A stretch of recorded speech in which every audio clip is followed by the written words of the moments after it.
Hello everyone, I Kuldeep Sharma welcome you all to today's session of 20 GK caution, which we have specifically curated from the Hindu and the Indian Express newspaper. So today's newspaper was very interesting and there were a lot of important news for your exams and for other exams also which anyone wants to give.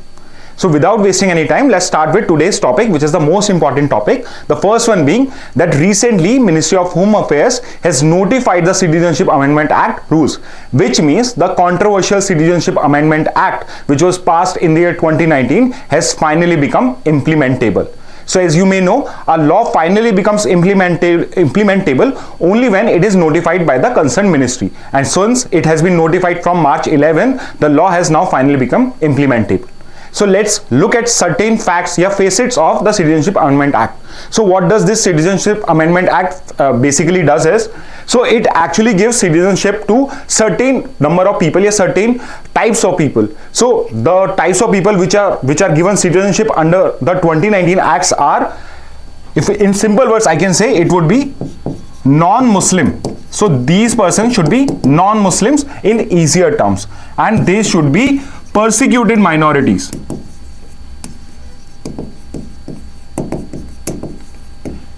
So one requirement is they should be non-Muslims and they should be persecuted minorities. What does persecution means? Basically, they have been targeted in those countries.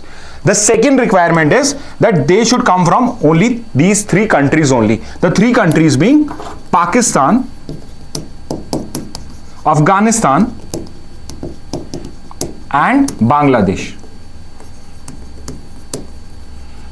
So if there is a migrant who has come from these three countries to India and he is a non-Muslim and a persecuted person, then he will get easier access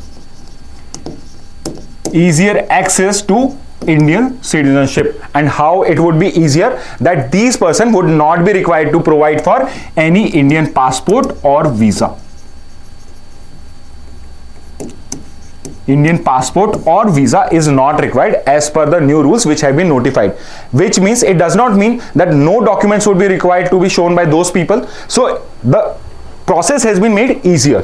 So what they can do is they can provide these kinds of documents. So if they can provide a birth certificate, a tenancy record, an identity paper, any license or education certificate which has been issued by a government institute in the states of those three countries, which are primarily Afghanistan, Pakistan, Bangladesh, which means they have to show that they were present in those countries before they migrated to India. That is the requirement of Indian Citizenship Amendment Act 2019. So let's look at the question which have been framed from these Citizenship Amendment Act. So let's look at the first question which have been asked. So under the Citizenship Amendment Act 2019, persecuted non-Muslim minorities from which of the following countries are being given easier access to Indian citizenship? So as we have already discussed, one of the countries has been mentioned here which is being provided with citizenship. So options are Afghanistan, Sri Lanka, Myanmar and Syria, and since we have already discussed, the answer would be A. The answer here would be A, Afghanistan. Let's move to the next question, which is also based on the Citizenship Amendment Act only. So the second question is very important question. What is the cutoff date for getting citizenship for persecuted non-Muslim minorities under the Citizenship Amendment Act 2019? So one of the necessary implication of this Citizenship Amendment Act 2019 is that it only grants citizenship to those persecuted minorities who have come before a specific date. Which means if a persecuted minority, a non-Muslim persecuted minority from these countries has come after this date also, then the benefit of this act would not become applicable to them. Which means the rules which were followed earlier would be applicable to those people. So I am asking here, what is the cutoff date before which that person should have entered India? So four dates which have been given are January 26, 1950, 2nd December 31st, 2014, 3rd December 12, 2019 and 4th March 11, 2024, which is the notification day. So the answer here is B. December 31, 2014. So although the law was passed in 2019, the rules have been notified in 2024, and this is the date on which India became a republic. The answer for us is December 31st, 2014, which is the cutoff date decided by the government of India. So answer here would be B. Now let's move to the next question. So recently one index has been come up and a new report has been released, which is the Democracy Report 2024, which was released by one of the organization known as VDEM Institute, which is based in Gothenburg. So in this rank, in this index, India has been ranked very poorly, and it basically measures the level of democracy in a country. So my question is simply, what is India's rank in the year 2023? So although the report has come up in the year 2024, the Liberal Democratic Interest is talking about the year 2023 rankings. So my question is simple, what was India's rank in the year 2023? So I given you four options, one being 93, one is 104, third is 109, and fourth is 179, and the answer for us is 104. Let's move to the next question now. So another important news which has come up. So India has become one of the countries which possesses this special technology known as MIRV technology. So as the name suggests, multiple independently targetable re-entry vehicle. So if you have heard about the Agni missile, which was developed under India's IGMDP, Integrated Guided Missile Development Program. It is a nuclear capable ballistic missile. And India has created 5 versions of it, and the last version was Agni 5. Yeah, Agni 5th. And 5th represents, actually it's the 5th in the list of the missiles also, and its capability is also up to 5,000 kilometers. So what is this MIRV technology which has been incorporated in Agni missile? So as the name suggests, it is multiple independently targetable re-entry. So what happens is, a ballistic missile, when it is fired from Earth, it goes outside the atmosphere and then it re-enters the atmosphere, hence the term re-entry. So what does multiple independent targetable re-entry missile means? Which means that in a single missile, you can have multiple warheads. What does multiple warheads means? Which means that you can target different locations. So what does multiple independently targetable re-entry missile means? That by a single missile you can target different locations. And India has become the 6th country to have this technology. So my question here was, what is the name of the mission under which this test firing of MIRV technology took place? So 4 options are Divyastra, Pralay, Nirbhay, ya Brahmastra. And the answer for us is Divyastra. The mission under which this Agni missile testing has been done is Divyastra. Let's move to the next question now. So next question is again related to Agni 5th missiles only, this mission only. So I have already told you that India has become the 6th country to possess this MIRV technology. So the next question is very simple question. The question is basically, which of the following country does not have this MIRV technology? So options are France, China, Russia and Pakistan, and the answer here is Pakistan. So our arch enemy Pakistan does not yet have MIRV technology. Although Pakistan has been testing this technology since 2017 and has been trying to test it in 2023 also, but India has already gotten this technology in 2023. So these 3 countries already have this technology. The other 2 countries are US and UK, and the 6th country is now India, which means MIRV technology is now with 6 countries of these. Now let's move to the next question now. So next question is regarding, after Prime Minister Modi has recently visited and inaugurated one tunnel, Sela Tunnel. So Sela is a place in some state. So I have asked you, this Sela Tunnel, which is a very strategic all-weather tunnel, is located in which of the following states? So 4 options which I given you are Arunachal Pradesh, Ladakh, Jammu and Kashmir, Uttarakhand. So answer here is A, Arunachal Pradesh. So usually, because between India and China there is one line, LAC, line of actual control, and it is full of mountains. So if you want to cross between these 2 countries, you have to go through passes. So there will be certain regions where you can actually cross the mountains. So one such passing is known as Sela. And finally, we have created one all-weather tunnel which will allow easier access for Indian forces to enter Tawang, which is in Arunachal Pradesh.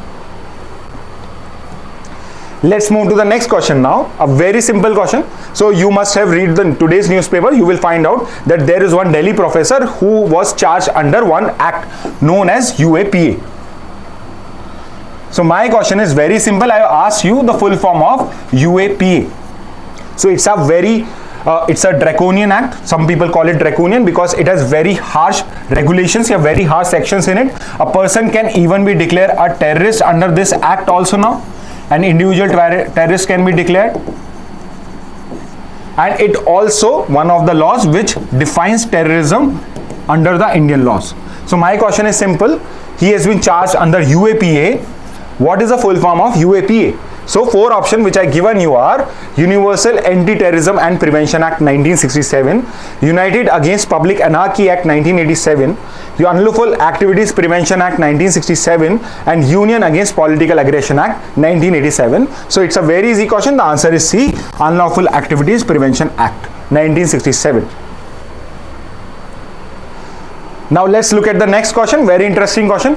So which of the following state in India has deployed an Eagle squad of trained eagles to intercept unauthorized drones for VVIP securities? So it is not just technology which we use to protect our VVIPs. We can even use animals and birds. So eagles we have been able to train eagles and create an eagle squad which will help us to take out drones, rogue drones, which can cause harm to VVIPs. So my question is, which of the following state has created an eagle squad? So four options are Maharashtra, Uttar Pradesh, Karnataka and Telangana, and the answer here is D, Telangana. One more interesting fact, that India has become the second country to have an eagle squad after Netherlands. Let's look at the next question. So which scheme recently launched aims to empower women in rural areas by providing drones to 15,000 women self-help groups for renting to farmers for agriculture purposes? So you just have to tell me the name of the scheme under which drones are being distributed and women are being trained so that they can operate those drones. So four options are Shakti Kishan Drone Scheme, Nari Shakti Drone Initiative, Mahila Kisan Drone Scheme, and fourth, Namo Drone Didi Scheme. So answer here is D, Namo Drone Didi Scheme. Namo stands for Narendra Modi, and this scheme has been created so that rural women can be empowered and they become self-sufficient, yes, self-earning members. Let's look at the next question now.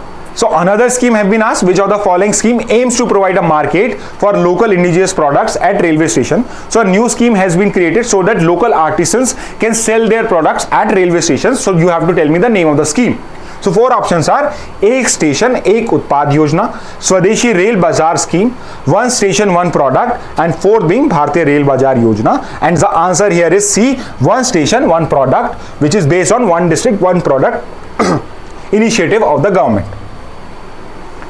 Let's look at the next question now. Which of the following states High Court has directed the Archaeological Survey of India to conduct a scientific survey of the Bhojshala Temple Kamal Maula Mosque Complex? So again, this has come in news also today. So one of the states High Court has directed that there should be a scientific survey of this place, Bhojshala Temple Kamal Maula Mosque. So like many religious places in India, many controversial religious places in India, there is a temple and there is a mosque, and on Mondays there a prayer happens there, a Hindu prayers happen there, and on Friday namaz happens there. So this High Court has directed the Archaeological Survey of India, which is responsible for taking care of archaeological sites in India, to find out what is the who basically has the ownership of this temple. So four High Courts have been asked from you: Rajasthan High Court, Madhya Pradesh High Court, Karnataka High Court, or Uttar Pradesh High Court. And the answer here is Madhya Pradesh High Court. So even if you know that this place Bhojshala Temple is located in the state of Madhya Pradesh, then also you will be able to answer it. So answer here is Madhya Pradesh High Court. Now let's look at the next question, which is a working mechanism on consultation on coordination, WMCC, on border affair is a multi-ministerial group between India and which of the following countries? So India, to tackle on border affairs, has created many working groups with many countries. So one of the group which has been named WMCC has been created with this country. So I've asked you which country is this with which we have WMCC. So four options are Pakistan, Sri Lanka, China and Myanmar, and the answer here is China, C. So answer here is China.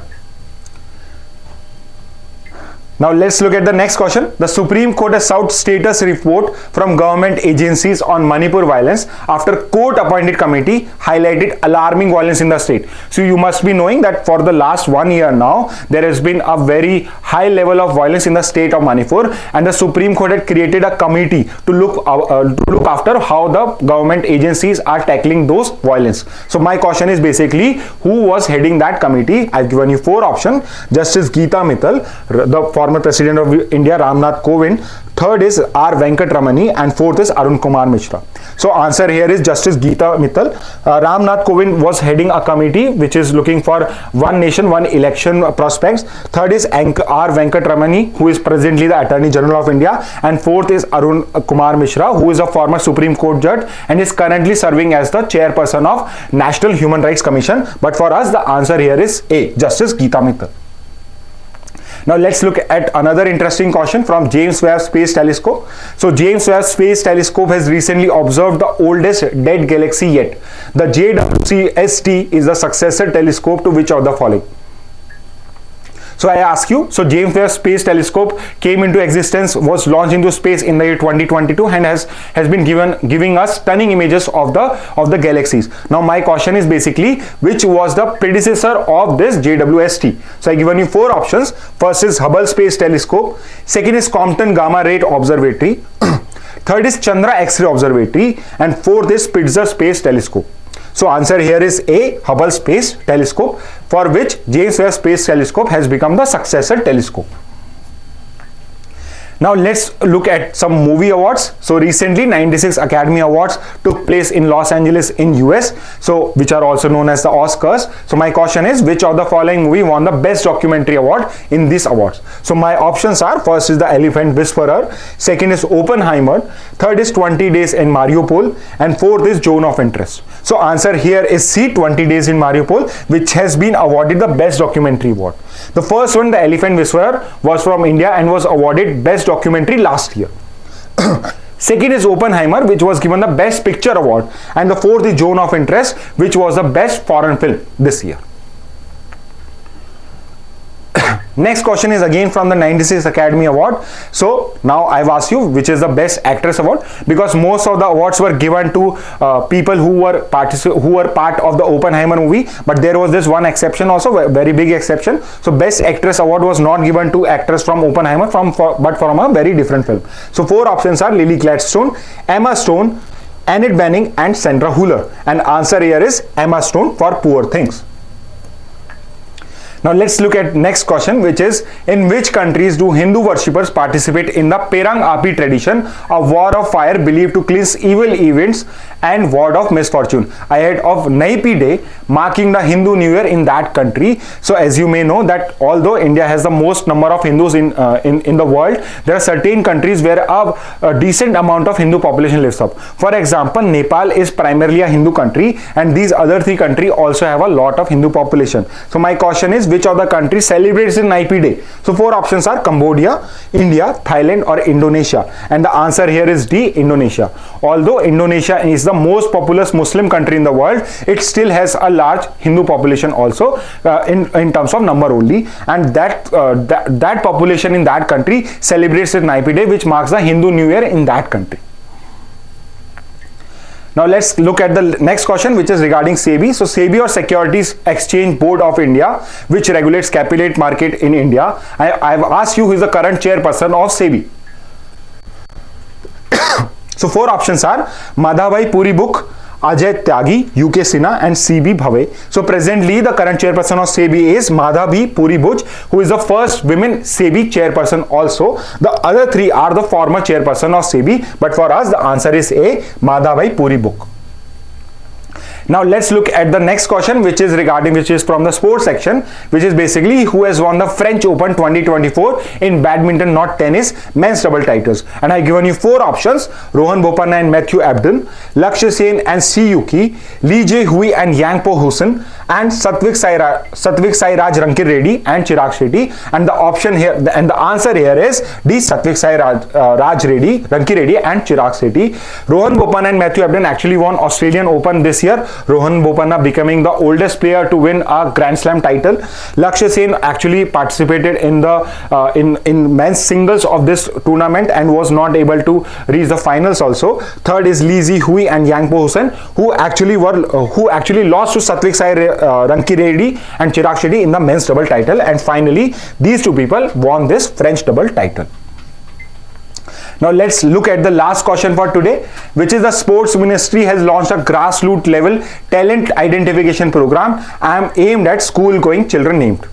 So basically I've asked you one program which has been recently launched by Indian government so that we can find out talent, grassroots level talent in sports. So 4 options are Khelo India, Kirti, Yuva Bharat and Pragati, and the answer here is B, Kirti. So that's it for today class. I hope to see you in the next class. Thank you and have a nice day.